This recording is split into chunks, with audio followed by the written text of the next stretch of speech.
টানা বৃষ্টি ও উজানের পাহাড়ি ঢলে পানি ঢুকছে হাওরের নিম্নাঞ্চলে।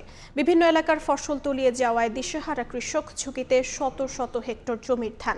কিশোরগঞ্জের এটনা, মিঠামইন ও অষ্টগ্রামে ডুবেছে প্রায় ৪,০০০ হেক্টর জমির বোরো ধান। নদ নদীর পানি বৃদ্ধি পাওয়ায় সুনামগঞ্জের হাওরের ১০ উপজেলায় জলাবদ্ধতা দেখা দিয়েছে। নিম্নাঞ্চল প্লাবিত হয়ে তলিয়ে গেছে ১১,০০০ হেক্টর জমির ফসল। তবে মৌলভীবাজারে জুড়ি নদীর পানি বিপদসীমায় ৯২ সেন্টিমিটার উপর দিয়ে প্রবাহিত হচ্ছে। হাওরে জলাবদ্ধতায় ৩,৫০০ হেক্টর জমির কাঁচা পাকা বোরো ধান পানিতে তলিয়ে গেছে।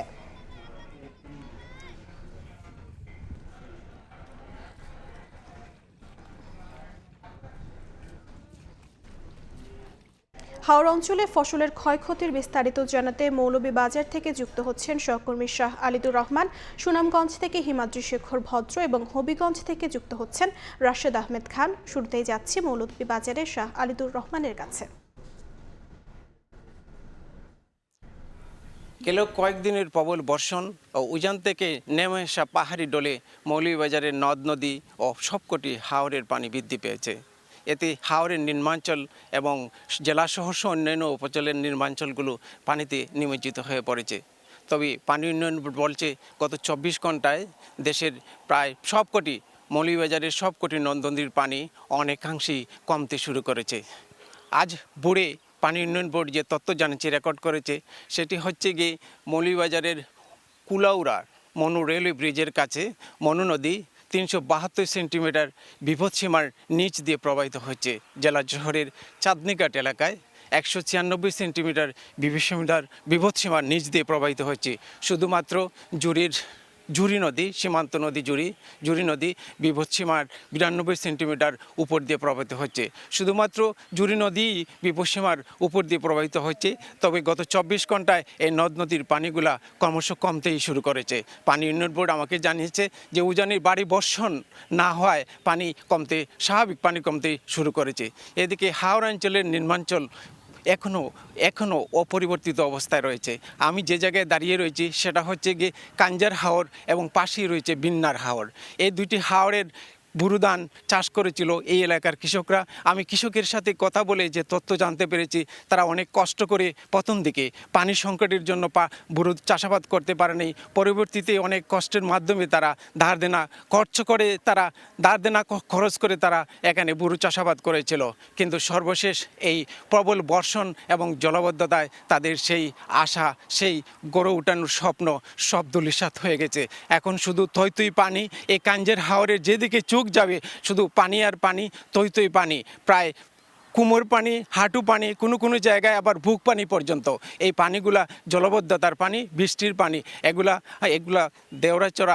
দেওরাচড়া, হাকালুকা এবং অন্যান্য যেতে হাইলেওয়ার দিকে পড়তে পারছে না, কারণ পানি টানছে না। হাইলেওয়ারের দিকে পানি খুব বেশি থাকায় গিয়ে এই পানিগুলা নিচের দিকে যাচ্ছে না, যার জন্যই এই জলাবদ্ধতার সৃষ্টি হয়েছিল। এই ছিল আমার কাছে মৌলভীবাজারের নদ নদী ও হাওরের সর্বশেষ খবর। আমি এখন চলে যাচ্ছি সুনামগঞ্জে। সেখানে রয়েছেন আমাদের সহকর্মী হিমাদ্রি শেখর ভদ্র।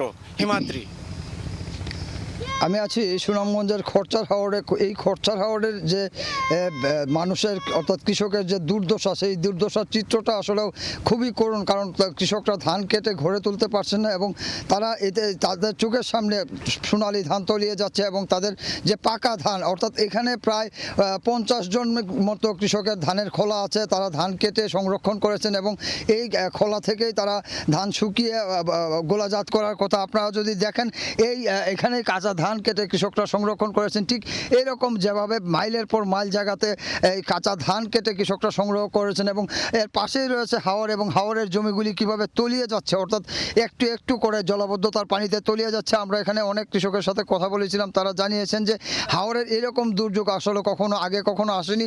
এটি শুধু সুনামগঞ্জের খরচার হাওরের চিত্র নয়, সেটা সুনামগঞ্জের প্রায় ২৩টির মতো হাওর রয়েছে বড় বড়।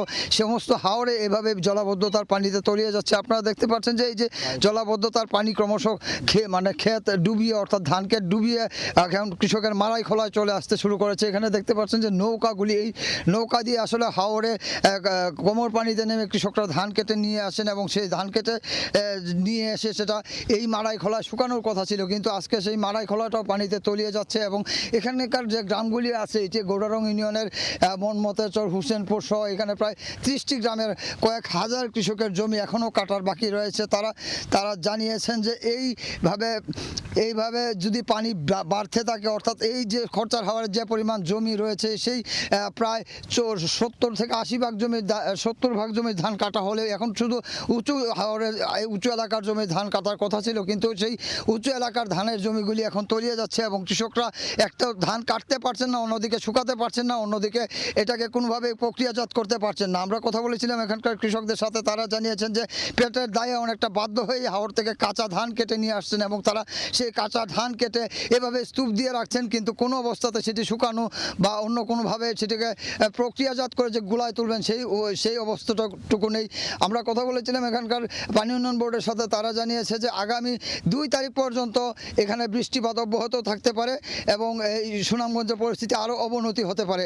আমরা এখন চলে যাচ্ছি হবিগঞ্জের হাওরের খবর জানতে রাশেদ আহমদ খানের কাছে।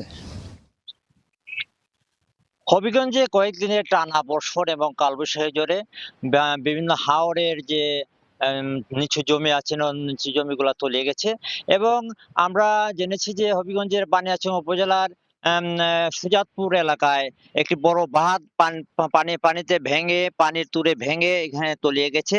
আমরা দেখেছি যে হবিগঞ্জের বানিয়াচং, লাখাই, আজমিরগঞ্জ সহ যে হাওর এলাকা আছে, এই হাওর এলাকার যে বন্যা নিয়ন্ত্রণ বাঁধ আছে, এই বাঁধগুলা অনেক বাঁধই ক্ষতিগ্রস্ত হয়েছে এবং বেশ কয়েকটি বাঁধ এ পর্যন্ত ভেঙে গেছে।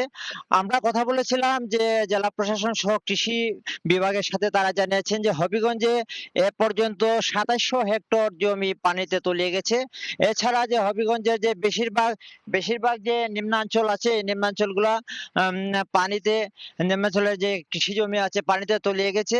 বিশেষ করে যে বানিয়াচং এর যে বিভিন্ন হাওর আছে এবং বানিয়াচং বিভিন্ন হাওরের যে এখানে হাওরগুলা আছে, হাওরগুলাতে পানিতে বেশি ক্ষতি হয়েছে এবং জানিয়েছেন যে কৃষকরা যে তাদের যে ক্ষতি হয়েছে, এই ক্ষতি যদি পুষিয়ে না নেওয়া যায় তাহলে তারা চরম ক্ষতিতে পড়বেন। তো এই ছিল আজকে হাওর অঞ্চলের আমার বৃষ্টিতে পানির সর্বশেষ খবর। যুক্ত ছিলাম সুনামগঞ্জ ও হবিগঞ্জে।